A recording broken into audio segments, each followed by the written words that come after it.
بسم اللہ الرحمن الرحیم. ناظرین آپ دیکھ رہے ہیں بے لاگ میں ہوں آپ کا میزبان ڈاکٹر عرفان. آج کا پروگرام ہم کریں گے جو SCO کی جو میٹنگ گوا میں ہوئی ہے بھارت کے شہر میں, اور بلاول بھٹو زرداری صاحب وہاں گئے پاکستان کی نمائندگی کی, لیکن جو ہندوستانی میڈیا کی طرف سے جو رویہ دیکھنے کو ملا گو کہ بہت ساری ایسی چیزیں ہیں جن کے اوپر ضروری نہیں ہے کہ میں متفق ہوں یا آپ متفق ہوں گے. بہت سے پرسپیکٹو سے لوگ اس کے اوپر یہ بھی بات کر رہے ہیں کہ بلاول صاحب کو نہیں جانا چاہیے تھا, لیکن بہرحال کیونکہ اگر وہ چلے گئے ہیں اور بھارت کی میزبانی میں وہاں انہوں نے جا کے اپنا موقف دیا, تو لیکن جو انڈیا کی طرف سے جو غیر ضروری جو رسپانس ہے, جو ان کی میڈیا کی طرف سے جو ایٹیٹیوڈ ہے, جس طرح انہوں نے پاکستان کے وزیر خارجہ کی تذلیل کی کوشش کی ہے, یقینی طور پہ یہ بڑا ایک پاکستان جیسے ایک ذمہ دار اور ایک مضبوط ملک کے لیے یہ ایک پریشانی کی بات ہے. اور انڈیا نے یہ ثابت کیا ہے کہ ان کے ہاں کوئی ڈپلومیٹک نارمز نہیں ہیں. ان کا میڈیا کسی بھی جو جرنلزم یا جو پروفیشنلزم ہے اس کے قریب سے بھی نہیں گزرا, اور وہ صرف را کے اور انڈین گورنمنٹ کے ماؤتھ پیس بنے ہوئے ہیں, اور وہ صرف وہ کام کرتے ہیں, نفرتیں پھیلاتے ہیں. اور پاکستان کی طرف سے جو ایک انتہائی پازیٹیو سٹیپ لیا گیا تھا, ایک گڈ ول گسچر تھا, ایک طویل عرصے کے بعد, سالوں بعد پاکستان کے ایک ہائی رینکنگ آفیشل نے انڈیا کا دورہ کیا, اور اس کے اندر بہت ساری پازیٹیو چیزیں ہو سکتی تھی, لیکن انڈیا نے جو رسپانس دیا اس سے جو میرا ذاتی خیال ہے کہ انڈیا نے شاید ایک ایسا میسج دیا پاکستان کو کہ آپ ہماری طرف دوستی کا اگر ہاتھ بڑھائیں گے بھی تو ہماری طرف سے آپ کے ساتھ دوستی کے کوئی امکانات نہیں ہیں, اور ہم آپ کے ساتھ آگے ایک اچھے پڑوسی کی طرح نہیں چلنا چاہتے. یعنی دوسرے لفظوں میں انہوں نے یہی میسج دیا ہے کہ ہم مزید کلبھوشن بھیجیں گے اور مزید ابھینندن بھیجیں گے, اور آپ انہیں اپنے پاس پکڑیں اور انہیں ہماری آپ جو اصلیت ہے وہ دنیا کو دکھاتے رہیں, لیکن ہم کبھی سیدھے ہونے والے نہیں ہیں. تو بہرحال اس پہلے سیگمنٹ پہ بات کرنے کے لیے, اور اس کے علاوہ بھی SCO میں بہت ساری امپورٹنٹ باتیں ہیں جن کے اوپر ہمارے معزز مہمان جن کا کیونکہ تجربہ ہے, جو فارن افیئرس کے اوپر بڑی گرپ رکھتے ہیں اور انڈین چینلز کے اوپر بھی فریکوینٹلی ان کا وہ بیٹھے رہتے ہیں, راجہ فیصل صاحب ہمارے ساتھ ہیں اس وقت. سر آپ کے وقت کا بہت بہت شکریہ. سر آپ سے میں سب سے پہلے تو یہ جو SCO میٹنگ ہے اس کے اوپر آپ بتائیے گا کہ یہ ضروری کیوں تھی پاکستان کے لیے اس کے اندر پارٹیسپیٹ کرنا, کیونکہ بہت سارے لوگ یہ بھی کہتے ہیں جی کہ ضروری پاکستان کو جانا ہی نہیں چاہیے تھا, لیکن اب کیونکہ ڈپلومیٹک چیزوں کی بھی اپنی ایک امپورٹنس ہوتی ہے, ان چیزوں کو بھی دیکھنا ہوتا ہے, تو سب سے پہلے تو آپ اس کی امپورٹنس پہ بات کیجئے گا. دیکھیے ڈاکٹر صاحب, obviously it is very important. SCO Shanghai cooperation organisation جو ہے وہ بہت ہی زیادہ امپورٹنس کی اہمیت رکھتی ہے پاکستان کے لیے. پاکستان اور انڈیا دونوں کو 2017 میں اس کا پرماننٹ ممبر بنایا گیا. اس سے پہلے صرف آبزرورز کے طور پہ ہم لوگ اٹینڈ کیا کرتے تھے, لیکن یہ ہے کہ جب سے ہم ممبرز بنے ہیں تو اٹ از نیسسری فار اس کہ تمام جو ملٹائی لیٹرل فورمز ہوتے ہیں اس کے اوپر پاکستان کا ہونا ضروری ہے. لیکن ایک ایسا ملک کہ جہاں پہ جس کے ساتھ کہ آپ کے تعلقات اچھے نہیں ہیں, جو کہ آپ کے ہاں دہشت گردی پھیلانے میں بھی ہر طریقے سے سرگرم ہے, اور ہمارے پاس اس کے ایویڈنسز بھی موجود ہیں. بارہا ہم نے اس کے حوالے سے ڈوسیز بھی دیے ہیں, ان کو بھی دیے ہیں, پھر فورن جو آرگنائزیشنز ہیں ان کو بھی دکھائے ہیں. لیکن یہ ہے کہ وہاں پہ جانے کا جو طریقہ کار ہے اس سے مجھے اتفاق نہیں ہے. وہاں پہ جانا نہیں چاہیے تھا. ہاں, آپ اپنی وہاں پہ پریزنس کو آج کے دور میں کسی بھی طریقے سے ممکن بنا سکتے ہیں. بہت بڑے لیول کا وہاں پہ وزٹ نہیں ہونا چاہیے تھا, فارن منسٹر کو نہیں جانا چاہیے تھا. میری نظر میں جو اسٹیٹ منسٹر ہیں ہنا ربانی خر صاحبہ, ان کو چلے جانا چاہیے تھا, یا پھر سب سے بہتر یہی ہوتا کہ آپ ڈیجیٹلی وہاں پہ موجود ہوتے, آپ وہاں پہ ورچولی جو ہے اپنی پریزنس کو یقینی بناتے. آپ کو وہاں پہ جانا نہیں چاہیے تھا. ٹھیک. اچھا سر, یہ مجھے بتائیں کہ اب تک جو انفارمیشن آئی ہیں, ظاہر ہے میڈیا کے اوپر بہت سی چیزیں ہیں, بلاول بھٹو زرداری کے کچھ انٹرویوز ہیں جو انڈین میڈیا کو دیے ہیں, کشمیر پہ بھی اس میں بات ہوئی ہے, انڈیا نے ٹیررزم کی بھی ایک دفعہ پھر پاکستان کے اوپر جو لیبل وہ ہمیشہ سے لگاتے آئے ہیں, اس دفعہ پھر کوشش کی ہے. تو آپ اس پوری جو ایکٹیویٹی ہے وہاں کی جو چیزیں ہوئی ہیں اس کو کیسے دیکھتے ہیں, اور اس کا کیا امپیکٹ پاکستان کے اوپر پڑے گا, کیا میسج کیا ہے اس کے؟ دیکھیے, from the very first word go اس کو میں بڑا نیگیٹیولی میں دیکھوں گا کہ یہ بہت برا ہوا پاکستان کے لیے. اس کی وجہ یہ ہے کہ اگر آپ فورن منسٹر کو ہی دیکھ لیں, دیکھیں یہاں پہ سب سے بڑا جو ڈاکٹر صاحب پرابلم ہے نا وہ یہ ہے کہ ہمارے جو فورن منسٹر ہیں وہ مجھ سے بھی ینگ ہیں, ان کا مجھ سے بھی تجربہ اوبیسلی میں یہ نہیں کہتا کہ میرے پاس بہت تجربہ ہے, لیکن یہ کہ کافی جی عرصے جی. سے ہم لوگ لکھ رہے ہیں, سارا کچھ کر رہے ہیں, تو اس وجہ سے وی لیکن آر آپ کے پاس پریکٹیکلی ان ٹچ. جتنا تجربہ ہے وہ ہے بہت زیادہ ماشاءاللہ. تو میں یہ کہنا چاہ رہا ہوں کہ 36-37 سال کے ہو گئے ہمارے فورن منسٹر صاحب, لیکن یہ ہے کہ اگر ان کی دیکھا جائے تو ماضی میں ان کے ہاں سے کوئی نوکری انہوں نے آج تک نہیں کی, انہوں نے کوئی انٹرنشپس نہیں کی ہوئی. ابھی جو پہلی جو فورن منسٹر بنے ہوئے ہیں اس کو تو کافی سارے لوگ, کافی سارے جو انڈین بیٹھے ہوئے تجزیہ نگار ہیں, انہوں نے بھی یہ کہا کہ یہ تو انٹرنی فورن منسٹر ہیں. ان کے مقابلے میں انڈیا کی طرف سے جو بیٹھے ہوئے تھے, اوبیسلی آپ کو پتا ہے کہ وہ 35 سال ڈپلومیٹ رہے. جے شنکر جی کی میں بات کر رہا ہوں, اور ساتھ میں یہ ہے کہ ڈبل ماسٹرز تھے, بعد میں پی ایچ ڈی کی, ایک ایکسٹینسو ایکسپیرینس ہے ان کے پاس. جب وہ بات کرتے ہیں تو آپ کو پتا چل جاتا ہے کہ وہ واقعی فورن منسٹر کے ہونے کے قابل ہیں. یہاں ٹھیک ہے. پاکستان کے لیے جو سب سے بڑی پرابلم ہے وہ یہ ہے کہ پاکستان نے وہاں پہ اپنا جو موقف ہے فورن منسٹر نے وہ دینے کی کوشش تو کی, لیکن اس سے پہلے ہی ہم نے کیا دیکھا کہ بھارت نے اپنی پہلے تو ان کو جس طریقے سے ریسیو کیا, دیٹ واز ویری آڈ. آپ گریڈ 20 کا ایک افسر بھیج دیتے ہیں جو کہ آپ کو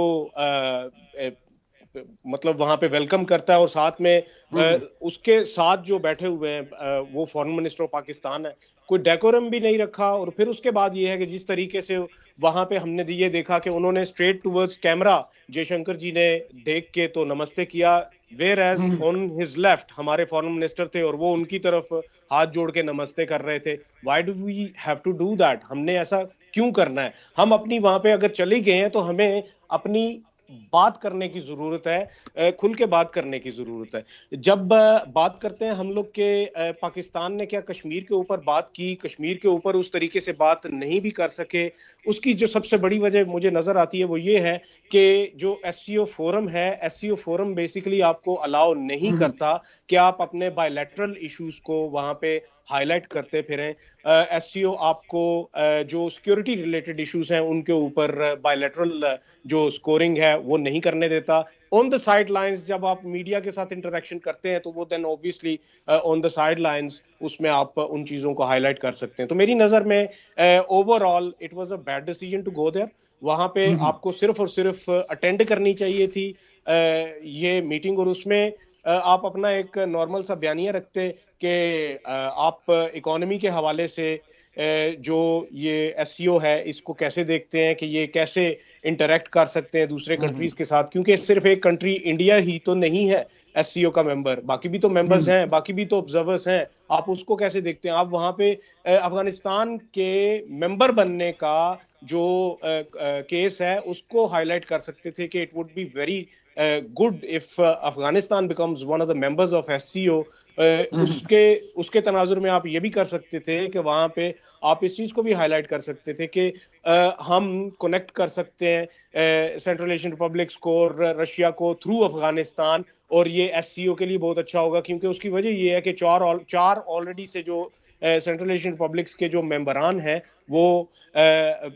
4 ایس سی او کے بھی ممبرس ہیں, پھر رشیا بھی ممبر ہے, پھر پاکستان بھی ممبر ہے. In the middle there is only one country Afghanistan. Why don't you advocate for that country کہ اس کو بھی آپ ایس سی او کا حصہ بنائیں؟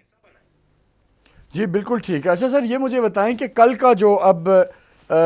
پاکستان میں افغانستان کے فارن منسٹر اور اسی طرح چین کے فارن منسٹر ہیں, اور بلاول صاحب بھی آج واپس آ چکے ہوں گے ابھی, تو اس جو کل والی جو یہاں پاکستان میں ہونی ہے, اسلام آباد میں جو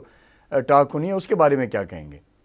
دیکھیں پہلے بائی لیٹرل ٹاکس ہوں گی in between obviously our foreign minister and then Afghanistan foreign minister, پھر ایک بائی لیٹرل ہوگی بٹوین پاکستان کے فارن منسٹر اور چائنیز فارن منسٹر کے بیچ میں, پھر ٹرائی لیٹرل میٹنگ ہوگی جس میں کہ چیزوں کو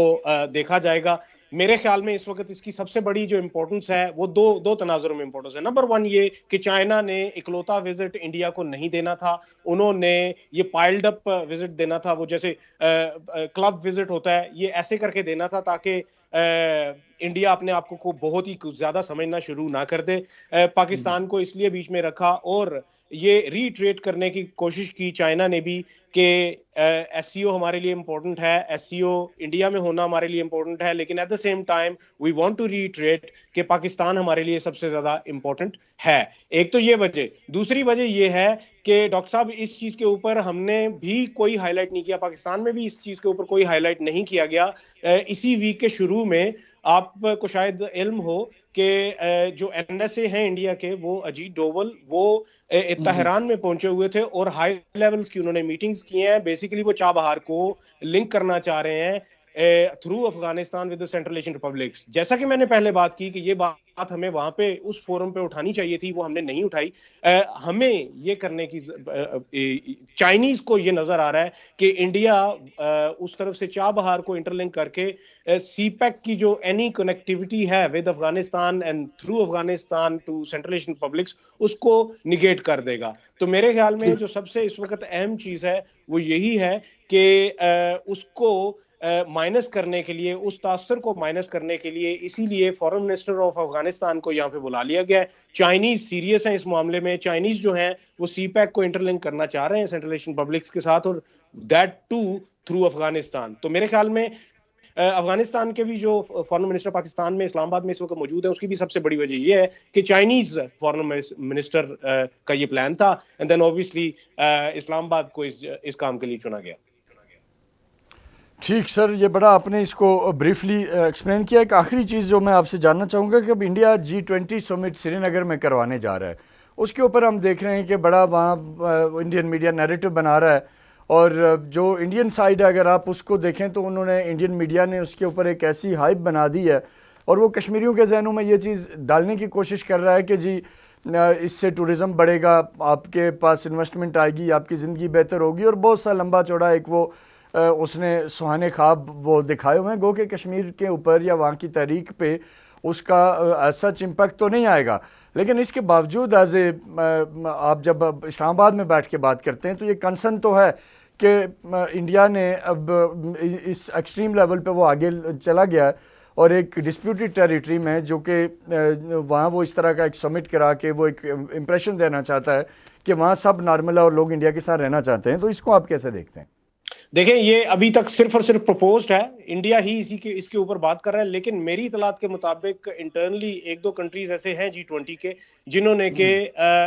اس سمٹ کو کشمیر میں کروانے کے اوپر اعتراضات بھیج دیے ہوئے ہیں انڈیا کو. اسی تناظر میں آپ نے ابھی دیکھا ہوگا کہ فالس فلیگ اٹیکس بھی ادھر ہونا شروع ہو گئے ہیں. To some extent what they want to do is کہ وہ چاہتے یہ ہیں کہ اگر فالس فلیگ اٹیکس کے تناظر میں یہ ہائپ کریٹ کر دی جائے کہ وہاں پہ پاکستان جو ہے وہ it is involved in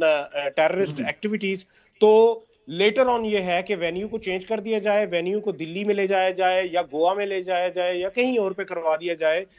اور کشمیر کو کینسل کر دیا جائے, اور اس کا جواز یہ بنایا جائے, اس کا جواز یہ نہ بنایا جائے کہ کچھ ممبران جو ہیں وہ آنے پہ راضی نہیں ہیں ادھر, اس کا جواز یہ بنایا جائے کہ پاکستان جو ہے وہ G20 کی میٹنگ کو وہاں پہ ہولڈ ہوتا ہوا دیکھ نہیں سکتا تھا, اس لیے پاکستان نے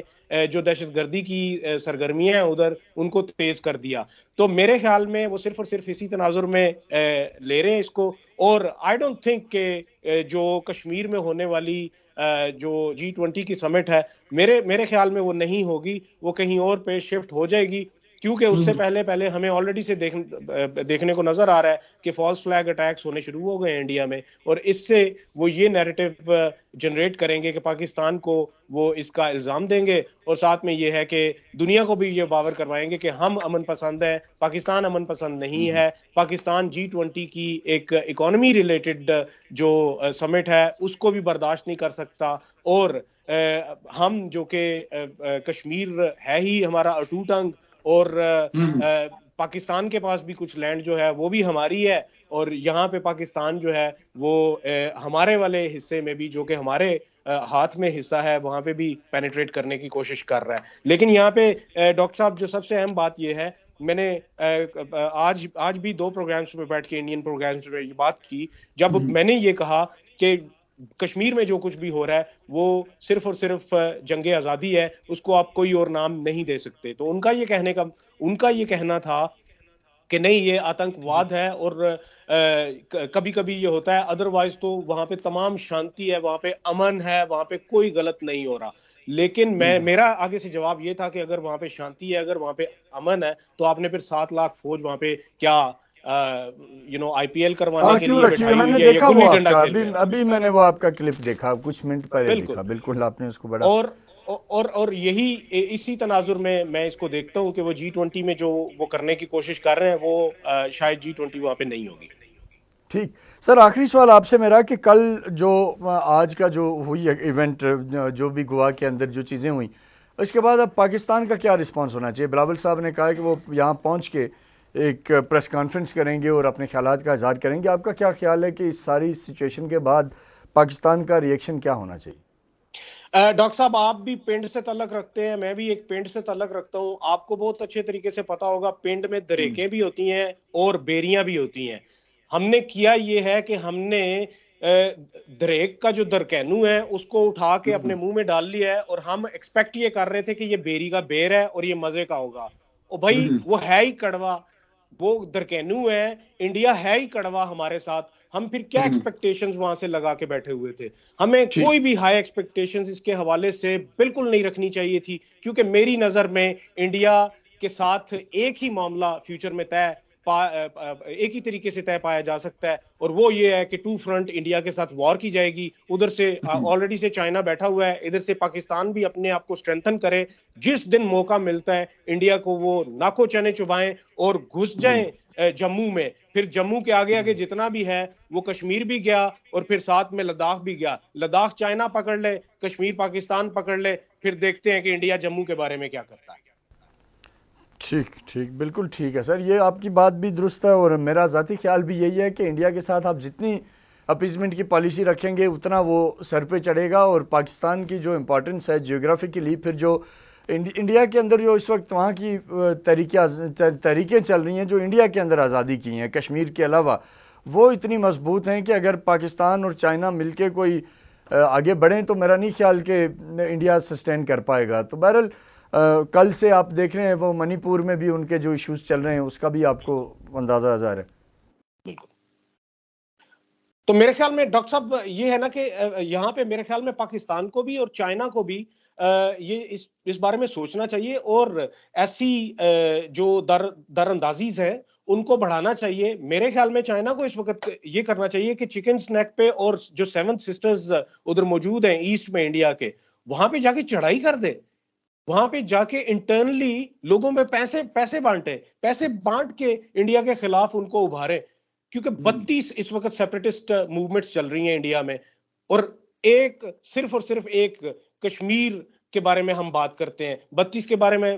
باقی 31 کے بارے میں ہم بات ہی نہیں کرتے. باقی 31 میں بھی کام کرنے کی ضرورت ہے. ٹوٹے کر دیں ایسے انڈیا کے جو کہ اپنے نیبرز کو نہیں مانتا. بالکل درست کہہ رہے ہیں، اور یہ ہونا چاہیے، ڈیفینیٹلی ہونا چاہیے، کیونکہ جو انڈینز کا ایٹیچیوڈ ہے، جو ان کا رویہ ہے، اور جس طرح وہ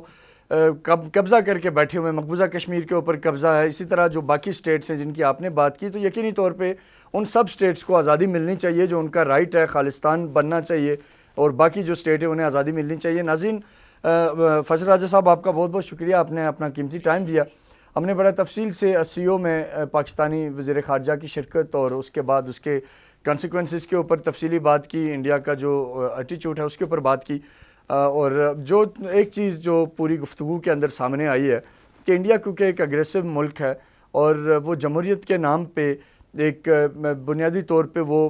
BJP کی رجیم ہے وہاں، اور وہی مائنڈ سیٹ ہے جو RSS کا مائنڈ سیٹ ہے، اور انہوں نے صرف ایک ہی ڈیسیژن کیا ہوا ہے کہ وہ اپنے پڑوسی ملکوں میں، چاہے وہ پاکستان ہے یا چین ہے، وہ کسی صورت اچھے تعلقات رکھنے کے خواہاں نہیں ہیں. ان کا صرف ایک ہی ایجنڈا ہے کہ وہ پاکستان کے امن کی خواہش کو پاکستان کی کمزوری سمجھتے ہیں، اور وہ انہیں یہ لگتا ہے کہ وہ پاکستان کے خلاف جب چاہیں کوئی بڑا محاذ کھول سکتے ہیں. لیکن اگر پاکستان اپنے پورے قد کے ساتھ، اپنی پوری جو پاکستان نے ثابت کیا ماضی میں بھی کہ جب انڈیا نے کوئی ایڈونچر کرنے کی کوشش کی اسے ہمیشہ منہ کی کھانی پڑی. تو ایک شارٹ سا بریک لیں گے، بریک کے بعد پروگرام کے اگلے حصے کی طرف بڑھتے ہیں، ہمارے ساتھ رہیے گا.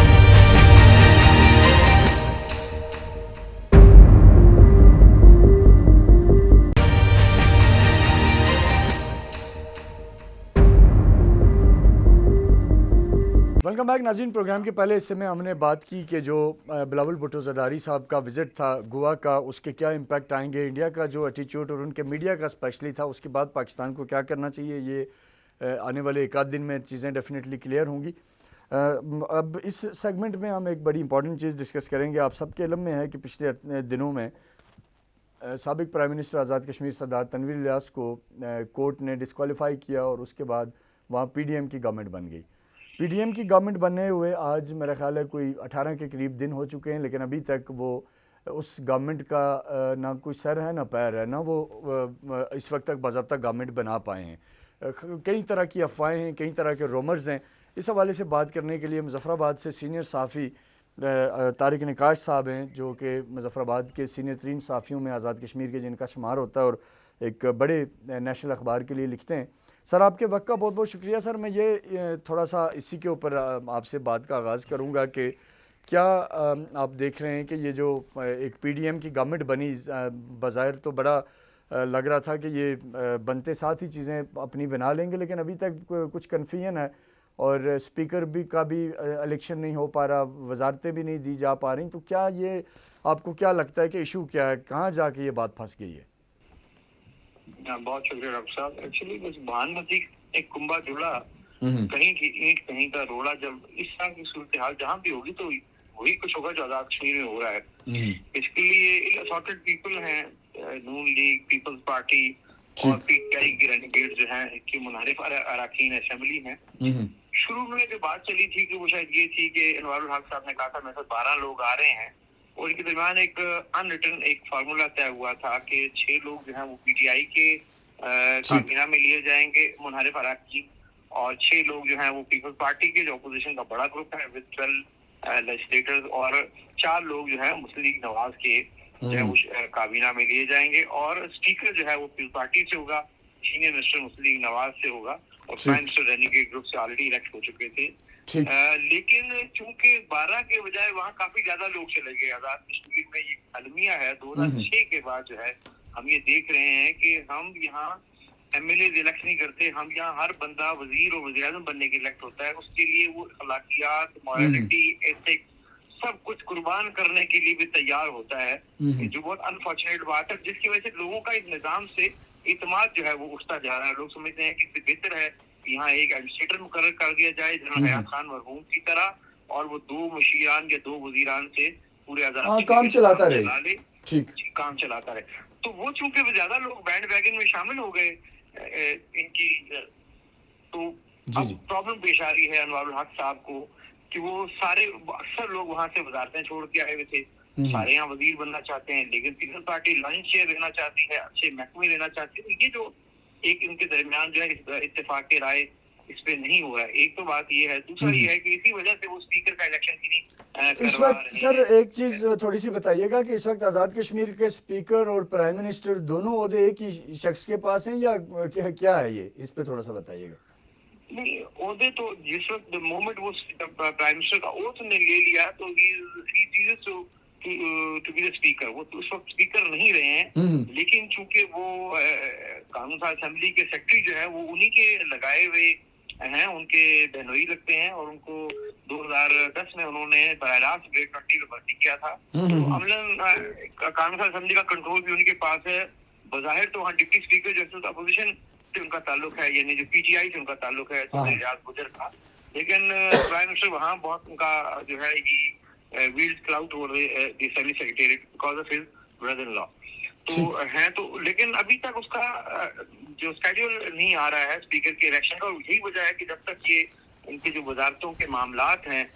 وہ حل نہیں ہوتے تو یہ کہہ رہے ہیں کہ رسک کوئی لینا نہیں چاہتے. اسی وجہ سے یہ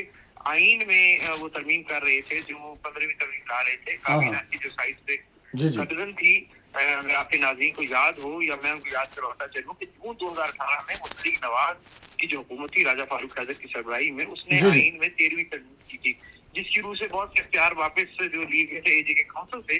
اس میں اس پہ ایک قدغن بھی تھی, جو کابینہ کا سائز ہے وہ 30% of the total strength of assembly ہوگا, اور وہ 16 بنتا ہے, جو ہماری جو آج کی اسٹرینتھ ہے 53. تو لیکن چونکہ یہاں اب امیدوار بہت زیادہ ہیں, 1 انار 100 بیمار والی بات ہو گئی ہے, تو اس کو ختم کرنا چاہتے ہیں. میاں نواز شریف صاحب نے ایک فیصلہ کیا جس سے ان کی جماعت کے کچھ لوگوں کو تو بہت ہی دگنے خانہ تکلیف بھی ہوئی ہے, کہ انہوں نے یہ کہا کہ ہم اس آئینی ترمیم کو ووٹ نہیں دیں گے. اور بہت ان کا جو ہے میں سمجھتا ہوں کہ ایک اخلاقی فیصلہ تھا میاں صاحب کا, کہ ایک جماعت جس نے خود ایک ترمیم کی, اگرچہ خود عمل نہیں کیا اس عرصے میں, اپنے آپ اس کا اطلاق نہیں کیا, لیکن وہ صرف اقتدار کے اس کھیل میں شراکت کے لیے جو ہے وہ ایک ان ایتھیکل موو کا حصہ بنے. یہ میاں نواز شریف صاحب نے اس کو براہ راست وہاں سے حکم جاری کر کے مسلم لیگ نون کو دور کر دیا. لیکن اطلاعات یہ بھی ہیں کہ کچھ لوگ جو ہے مسلم لیگ نواز میں ان کے حکم کو ڈیفائی کرنے کا بھی سوچ رہے ہیں, اور عین ممکن ہے کہ 3 لوگ نون لیگ سے جو ہے اگر ایسا کوئی موقع آتا ہے کہ ترمیم لائی جاتی ہے, 36 لوگ چاہیے اس کے لیے, اور ابھی جو ہے حکمران اتحاد کے پاس نون لیگ کے 7 ووٹ نکال کے 31 لوگ پاس ترمیم کے حق میں ووٹ دینا چاہتے ہیں. تو مزید 5 ووٹ کے لیے دلوں کے برگردن راوی نون لیگ سے کچھ لوگ جو ہے وہ ٹوٹ سکتے ہیں, اور کچھ اور لوگ ارینج کرنے کی سختوں کوشش ہو رہی ہے. تو یہ صورتحال اس باعث جو ہے ابھی حکومت جو ہے وہ اپنے آپ کو پوری طرح اسٹیبلش نہیں کر سکی. 2 وزیر ہیں وہ وداؤٹ پورٹ فولیوز ہیں, اور حکومت پچھلے 14 دن سے اسلام آباد میں بیٹھی ہوئی ہے. 20 تاریخ کو انوار الحق صاحب نے حلف اٹھایا وزیر اعظم کا, اور 21 تاریخ کو یا اسی شام کو اسلام آباد چلے گئے, اور اس وقت سے وہ اسلام آباد کشمیر ہاؤس میں اپنے اجلاس کر رہے ہیں. انہوں نے وہاں ڈی فیکٹو کیپٹل بنا دیا ہے. ایک طرف سے وہ گورننس کی باتیں کرتے ہیں, ایک طرف سے وہ آسٹیریٹی کی باتیں کرتے ہیں, اور دوسری طرف جو ہے تمام آج بھی انہیں جائزہ اجلاس جو ہے اسلام آباد میں کیا, شدت کے لیے 13 سیکٹریز ان کے عملے نے جو ہے یہاں سے سفر کیا ہے. ان کا ٹی اے ان کا TOL وغیرہ سارا وہ اس غریب قوم کو برداشت کرنا پڑ رہا ہے. بس یہ تو خیر المیہ ہے طارق صاحب, گورننس کی باتیں تو صرف محض باتیں ہی ہوتی ہیں. بہرحال سر یہ بتائیں کہ اب آپ دیکھ کے آ رہے ہیں کہ یہ کب تک یہ گتھی سلجھے گی, یا یہ سلجھے گی بھی یا نہیں, اور کوئی اور فارمولا بیچ سامنے آ جائے گا؟ آج ایک اور ڈیولپمنٹ بھی ہوئی ہے. آج حکومت نے, آپ کو معلوم ہے کہ پاکستان ان لائک پاکستان میں فلور کاسٹنگ جو ہے وہ کانسٹیٹیوشن میں اس پہ روک لگایا گیا. ہمارے ہاں یہ ایک سبارڈینیٹ لیجسلیشن میں اس پہ قدغن تھی, جو AJ کی الیکشن ایکٹ 2020 کی دفعہ 31, 3 اور 4 جو ہے وہ فلور کاسٹنگ کرنے والے اراکین اسمبلی کو, چاہے وہ کسی پارٹی کے ٹکٹ پہ منتخب ہوئے ہوں یا آزاد منتخب ہو کے کسی پارٹی میں شامل ہوئے ہیں, اگر اس پارٹی کو چھوڑتے ہیں تو وہ نااہل جو ہے ہو سکتے ہیں پارٹی کا ریفرنس پیپل کو بھیجے. تو آج کی اطلاع یہ ہے کہ انوار الحق حکومت نے ایک آرڈیننس جاری کروایا ہے ان شکوں کو غیر مؤثر کرنے کے لیے, تاکہ کچھ لوگ اگر اپنی پارٹی سے, بشمول وہ نون لیگ کے لوگ جن کا میں نے اشارہ دیا ہے, اگر کچھ لوگ جو ہے وہ پارٹی کے آرڈیننس کو ڈیفائی کرتے ہیں تو ان کی ممبرشپ جو ہے برقرار رہے. ٹھیک, یعنی کہ ایک بڑا ویل آرگنائزڈ آپ کہہ سکتے ہیں کہ کوشش ہے جو وہ کرنا چاہتے ہیں وہ انہوں نے کر کے ہی چھوڑنا ہے. جی آپ کو معلوم ہی ہے بہت سی باتیں ٹھیک جو ہیں وہ تو ہمارے لوگ بہت باشعور ہیں, بہت اچھی طرح سمجھتے ہیں. سر بہت بہت شکریہ طارق نقاش صاحب, آپ کی قیمتی وقت کا. ناظرین, ہمارے ساتھ آزاد کشمیر کے سینئر صحافی طارق نقاش تھے, جن سے ہم نے تفصیلی بات کی کہ آزاد کشمیر میں نئے پرائم منسٹر کو آئے ہوئے تقریباً آج 18واں دن ہے یا اس سے بھی زیادہ دن ہو چکے ہیں, لیکن کیا وجہ ہے کہ وہ ابھی تک گورنمنٹ نہیں بنا سکی. تو انہوں نے اس کے اوپر تفصیل سے بریفنگ دی, بتایا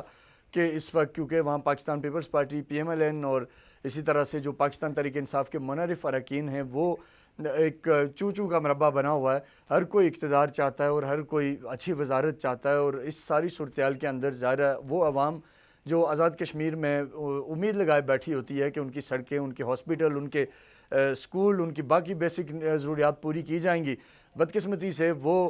سارے کا سارا بجٹ جو ہے وہ ان لوگوں کی عیاشیوں کے اوپر, اور اب تو خیر کابینہ کی تعداد بڑھانے کی بات ہو رہی ہے, تو جس کے بعد تو میرا نہیں خیال کہ عوام کے ہاتھ میں کیا آنا ہے. بہرحال اللہ تعالیٰ پاکستان کا حامی و ناصر ہو, اور کل آپ سے دوبارہ ملاقات ہوگی. تب تک کے لیے اپنا بہت سارا خیال رکھیے گا. اللہ حافظ. پاکستان پائندہ باد.